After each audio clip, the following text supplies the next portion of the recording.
السلام عليكم ورحمة الله وبركاته. رفتوتي كان كيفنا كم جرتوا يا كسني. الحمد لله أنا قاكينيا أرى سوق الأفني يا رب جل إن شاء الله بيجلو ديمنا دعينا وقول ميشاب تجوا ديمنا أكس إن شاء الله أقرب كران وبنو سنين جنة سوق سعودي أنا فكرت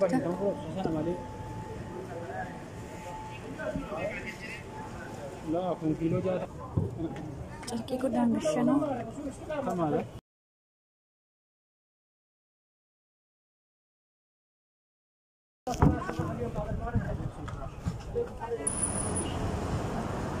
شراني بطانية وانا تفكرت كفام كينياتس بطانية خنا كنو ما شاء الله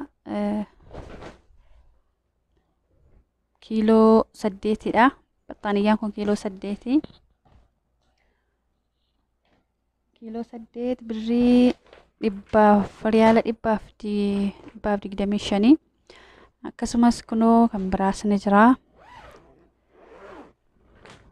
ما شاء الله أسمانو ربي نو كدا كربي نو فتشي سنقالاني سجادة وكين مسلا كان صلاة أينتان إيجا نمش هدياس نمدو تجرا ماتي كينيا فيس ما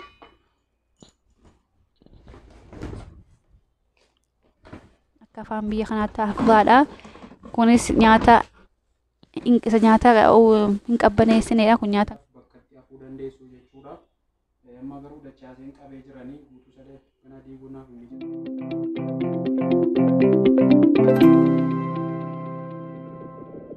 السلام عليكم ورحمة الله وبركاته. أردفتوتا channel رشاتو بي أكم جرتو فيا كيساني أكسمس وري أمانتا براشا ماركفوني سنين جنة إن شاء الله الرا فيديو براك أبني رفني جرا فيديو تسمعي نتوين ولمو إن شاء الله يا رب جد كربيا قالوا في كوبي رجرا سني سزمان وكدواي نوجوتان سني تمنى إن شاء الله كربيني كرا نجا نديم سي حالا نومي سربين نو كرد سنين جتا إيجا قالوا أفوان كرورا قبنوف ميشا جلا بيتشو جرا إن شاء الله ميشجت ما لك بتتاجر إن شاء الله ولا ما لا أسمانو جولين بيا سعودي جرتن ميشا أكمي جتي ميشا أكمي ورين سعودي كيسة ترجم تنجتورا ولا ما لا إن شاء الله أما كان بتني أما فكينا في بطانية يوكين بطانية وانا تفكرت كفام كينياتس بطانية خنا كنو ما شاء الله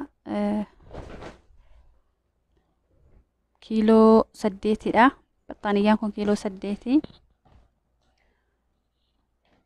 كيلو سديت بري إبا فريالة إبا في قداميشاني كسمس كنو كم براس نجرا ما شاء الله أسمانو ربي نو كدا كربي نو فتشي سنقالاني نقرشي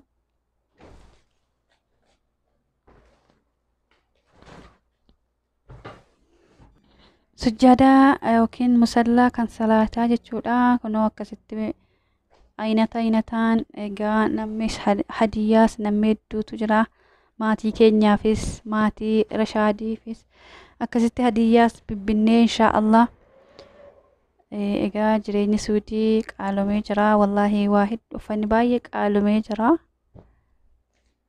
بايك قالي باي ودي إن شاء الله إيجا ربنا وقرقارو كسمت تكون جلابي بتتارا يا رب جد إن شاء الله كوني ماما دستي وطيتي إيجا سجادة نما سنتقرسيبني بري ريالة كل شنشنين بالنجودا ريالة كل شنشني بطانية أنا قلت قدامي مو كيلو سديت بري إبابريك دميشان ريالة إبابريك دميشان شنين بني اسمانو بني سنتقرسيبنا إن شاء الله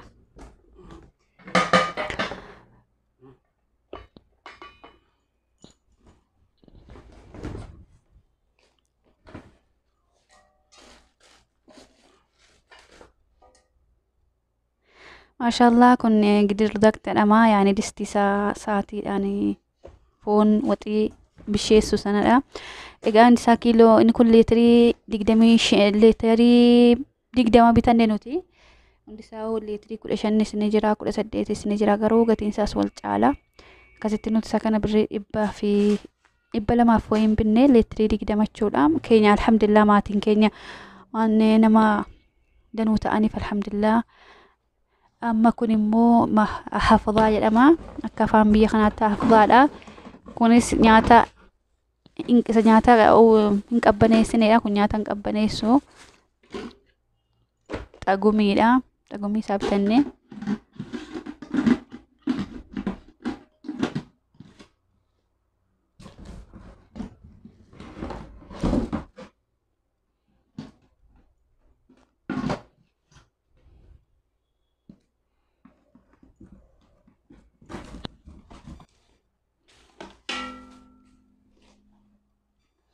kunoonni kun isa tokkoffaa isaatii yaani maashaallah kunis guddaadha. Kun immoo lammaffaadha. Kun xagumiinuma isaati kan bitamu akkuma argattanii haala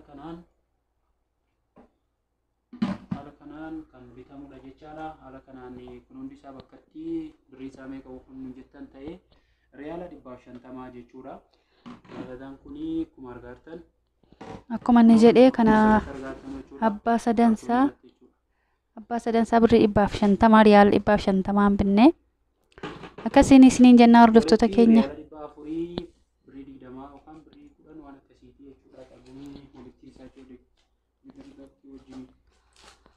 Akkasii gaaffannis meeshaanis baay'ee dabalee jira. Akkasitti bitannee inshaallah biyya keessattis meeshaan qaaliidha. Haa ta'u malee biyya kanatti immoo bitataatuma jalaa hojii dalagataatuma akkasitti walitti qabataa jirra. Inshaallah yoo rabbiin jedhe. Kun immoo minxaafii xiqqaadha. Immoo birrii 100 jechuudha. Majlisa yeroo keessummaan dhufuus yeroo salaataafis namoota baay'eedhaaf bakkatti hafuu dandeessu jechuudha. Amma garuu dachaaseen qabee jiranii guutuu sadee kana diiguudhaaf hin mijatu. Birrii 100 jechuudha. Kan birrii 70 ni jira. Kan birrii 200. Egaa maashaallah kunis guddaadha, baay'ee guddaadha. Meeqaaf meeqa isaa? Sadiif lama fakkaata. Sadiif tokko lamaaf tokko meetira lamaaf hojjaa meetira lama giraansa meetira lama. Akkasii maashaallah waan jedhu bareedaadha. Yeroo salaataatti jechuudha. Baay'ee guddaadha. Birrii 90 riyaala jechuudha. Akkasii hordoftoota keenya wallahi jira. Kun immoo kunoo qodaa kanaa jechuudha. Kun boondaa isa jedhamu jechuudha. Warroonni kan galfachuu feetan kana malee galfachamuu hin danda'amu. Kun kan birrii 30 bittanis ni jira. Kun birrii 60 jechuudha. Haga kiiloo 200 isinii fuudhuu danda'a. Kan uffanni ittiin galuu jechuudha. Utuu kanan bitin dura sharaa diimaa argaa jirtan kanaa jechuudha. Isa diimaa kanatti qabii. Ammoo qodaa irra jira. Sharaan kunis barbaachisaadha. Jalqaba uffata kanaan dachaaftanii jechuudha. Erga kanaan dachaaftanii kaatanii erga kana keessatti dachaaftanii kaatanii isa daalachaa kana keessa geessu jechuudha. Sana booda finyoo isaallee binnee jirra. Finyoon isaa kunoo kan meetirii 50 jechuudha. Kan meetirii 100 ni jira.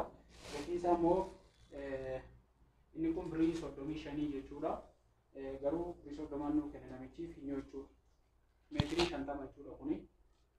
Hordoftoota keenya kana fakkaataa egaa kan biraa immoo waan isin ajajamtan kan deemnee isiniif waraabnu taana yeroo biraa. Inshaallah yeroo rattabnee kaanis walitti deebinaa meeshaatti rattabataa jirrus isinitti agarsiifnaa nu faana turaa isiniin jennaa sabiskiraayib laayik sheer godhaa isiniin jennaa hordoftoota keenya galatoomaa. Suuqa televizoonaa suuraa barbaadan moobaayilii asirraa gawanti galfatamu meeshaa akka elektirooniksii waan akkasiitii akka moobaayila babbareedaa akkasuma televizoona kaameeraa warri barbaadan laapitooppii. Akkasuma yeroo biraa kan isinii waraabnu taana suuqii uffataallee deemnee carqiin illee meeqa akka ta'e baqaqsaan ni gaafanna kanallee inshaallah. Akkasii isiniin jennaa haga qophii biraatiin walitti deebinu nagaan nu turaa. Viidiyoo kana yoo isinii tole immoo sheer, laayik, sabiskiraayib nu gochuun dagatinaa waan nu dhaggeeffattaniif galatoomaa isiniin jenna.